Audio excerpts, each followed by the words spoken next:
Pemirsa, terima kasih Anda masih menyaksikan Berita Papua hari ini. Dan bagi Anda yang baru saja bergabung bersama kami, akan kami hadirkan kembali untuk Anda 3 berita utama kami hari ini.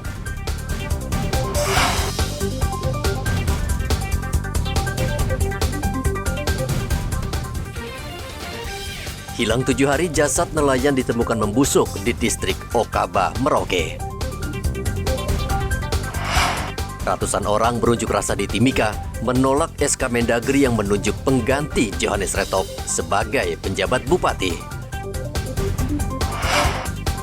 Terkendala cuaca buruk dan medan terjal, evakuasi 6 korban pesawat Sam Air tertunda.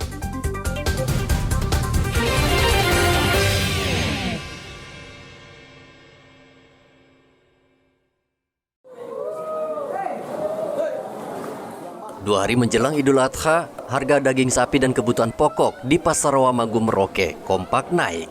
Harga 1 kg daging sapi naik sekitar Rp10.000 dari Rp140.000 per kilogram. Sementara ayam potong yang biasa dijual Rp50.000 per ekor naik menjadi Rp60 hingga Rp65.000 per ekor. Daging jelang hari raya ini berapa per kilo? Sudah kenaikannya Rp10.000 dari harga normal yang biasa. Per 1 kilo itu ya? Iya. Sekarang berapa dijualnya? Ya 150.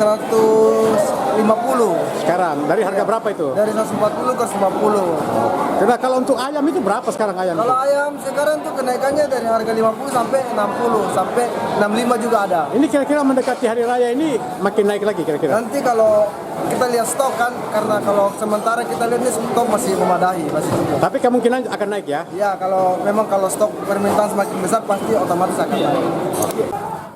Selain daging, harga kebutuhan pokok lainnya seperti tomat juga naik drastis. Tomat yang biasa dijual Rp30.000 per kilogram kini naik menjadi Rp60.000 per kilogram. Pedagang memperkirakan semakin dekat hari raya Idul Adha, harga daging dan bahan pokok akan terus naik. Muhammad Ridwan melaporkan dari Merauke, Papua Selatan.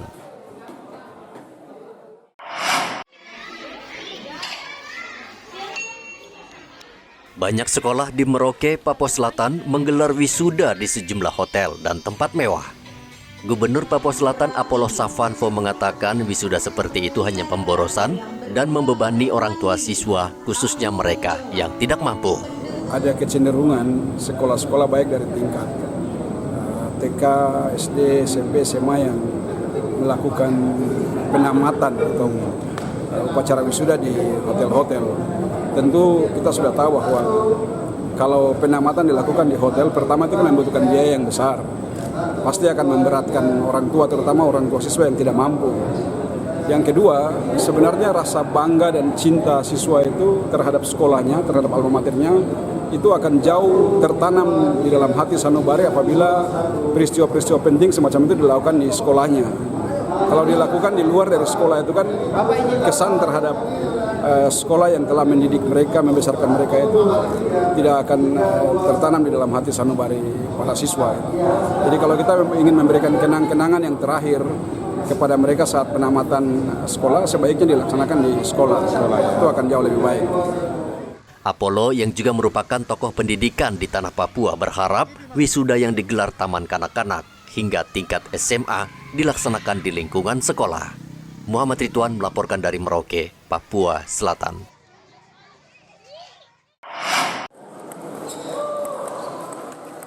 Pemerintah Papua Selatan terus mengembangkan berbagai sektor pembangunan, termasuk sektor olahraga. Namun saat ini Pemprov Papua Selatan terkendala soal pendanaan.